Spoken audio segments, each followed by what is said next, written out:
হস্তা বিলালের এক কুত্তা শিশু সন্তান এই হস্তা বিলালের কুত্তার বাচ্চার সন্তানগুলো দেখুন কী বলে, এবং আমার জোহেল ভাইয়ে কী ধরনের অকথ্য ভাষা সে বলতেছে। সে কিনা বেড়া ব্যবসা করে, সে কিনা মাগিবাজি করে, এবং সে বলতেছে তুই কি 35 লক্ষ টাকা তুই হিসাব চাওয়ার কে রে? তখন তো তুই বাইরে ছিলি, তখন তো তুই একটা ভিডিও করস নাই সাইদ ভাইয়ের। আরে কুত্তার বাচ্চারা তোরা সাইড বাই টাকা মেরে খাইছিস, আবার বড় বড় কথা বলে চোরের মার বড় গলা। হ্যাঁ হসাবুল্লাল, তোরা এখনও কইতাছিস খানকির বলা বাঞ্চ। তুই কিন্তু পাবলিক প্লেসে যে কোনো সময় পেদানি খাবি, মায়ের খাবি নদীর পোলা, আমি কইয়া রাখলাম। তোর কপালে শনি আছে। অতএব তুই আবু সাইদ ভাইয়ের টাকাটা তোর এই কুত্তার সন্তানকে দিয়ে মসজিদে দেওয়ার নাটক করেছিস, কিন্তু ওইটাও তুই প্রকৃতি বলে টাকা খেয়েছিস, কিন্তু মানুষকে পাবলিকে দেখাইছিস যে আমরা মসজিদের টাকা দিছি নদীর পোলা। অতএব সেইটা তুই নাটকবাজি, নাটকবাজি বন্ধ কর হসাব বিলাল কুত্তার বাচ্চা। এবং এই কুত্তার বাচ্চার সন্তান কি বলে আমরা কিছু অংশ শুনে আসি, এবং জুয়েল ভাইকে কি বলতেছে।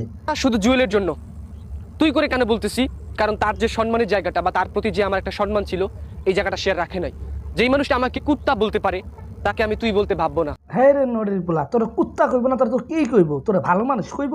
তোর বেলাল বাপ হয়েছে একটা কুত্তা, এই জন্য তুই একটা কুত্তা, বুঝিস নাই? কুত্তা না হইলে আবু সাইদে টাকা মেখাইলি, আবার আমি একটুকু ভাববো না, তাকে সম্মান দেবো না। তোর কুত্তার চেয়েও জালেমের চেয়েও খারাপ হাঙ্কির বলা নদীর বলা। তোর বাপ হচ্ছে একটা নড়ি পাইদানি পেরানি খাবি মাথার চোখ। দ্রুত টাকা দিয়ে দে, তোর বাপের টাকা দ্রুত পুষাই দিয়া শালার পুত শালা। সাইদ ভাইয়ের ফান্ড নিয়ে বা যে 2,20,000 টাকা আমার কাছে ছিল, এই টাকা নিয়ে তুই যে কথাটা আমাদেরকে বলছিস আমরা নাকি কুত্তা। আমি যদি কুত্তা হই তাহলে তুই কি? তুই তো গুসল ব্যবসায়ী, তুই তো ব্রা ব্যবসা করিস। যাই হোক, এগুলো কোনো কথা না। আপনার ব্যবসা, আপনার বউ, আপনি কি করবেন না করবেন এটা আপনার ব্যক্তিগত ব্যাপার। আপনার হেরে শালার পো শালা বাঞ্চত। জুয়েল ভাই বেড়া ব্যবসা করে নাকি ওই জাইঙ্গা ব্যবসা করে? তোর মতন তো বাদ পারে তো করে না, তোর বেল্লাল বাপের মতন বাদ পার তো করে না, বেল্লাল খানকির মাথা ছিদর মতন। আবার তুই আইসা বলতেছ তুই বেড়া ব্যবসা করস, তুই এটা করস, তুই মাগিবাজি করস। খানকির বলা তুই পুরুষ বিলে প্রমাণ দেখাইতে পারবি? তোর বেল্লাল বাপে পুরুষ বিলে প্রমাণ দেখাইতে পারবি যে জুয়েল ভাই মাগিবাজি করছে? তোর বেল্লাল বাপ তো সিটার বাদ পারে, পুরো জাতি বাংলাদেশ জানে। নদীর পোলা আবার কথা বলবি, মুখ সামলায় কথা বলবি। আপনার ব্যবসা, আপনার বউ, আপনি কি করবেন না করবেন এটা আপনার ব্যক্তিগত ব্যাপার। আপনার লাইফ, আপনি কিসের ব্যবসা করবেন এটা আপনার ব্যক্তিগত ব্যাপার। যেটা মেইন কথা সেটা বলি।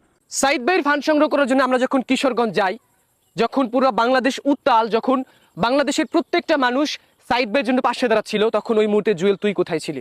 তুই কি সাইদ ভাইকে নিয়ে কোনো একটা ভিডিও বানাইছিলি? তুই কি সাইদ ভাইয়ের জন্য 10টা টাকা ফান্ড সংগ্রহ করে দিছিলি? বা সাইদ ভাইয়ের কি অবস্থা এই বিষয়ে নিয়ে কোনো কথা বলছিলি? তাহলে আজকে কেন কথা বলতে আসছিস?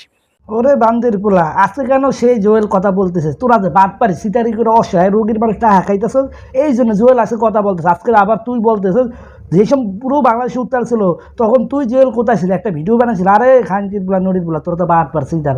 তোরা তো সিটারের টাকা খাওয়ার জন্য তোরা ভিডিও করছো, এগুলা কইরা পরে তোরা সটকে গেছ বান্দের পোলা। তোরা তো আসলে সিটার জাতির কাছে প্রতারক, চোর। তোরা আছে চোর, বাদ পার।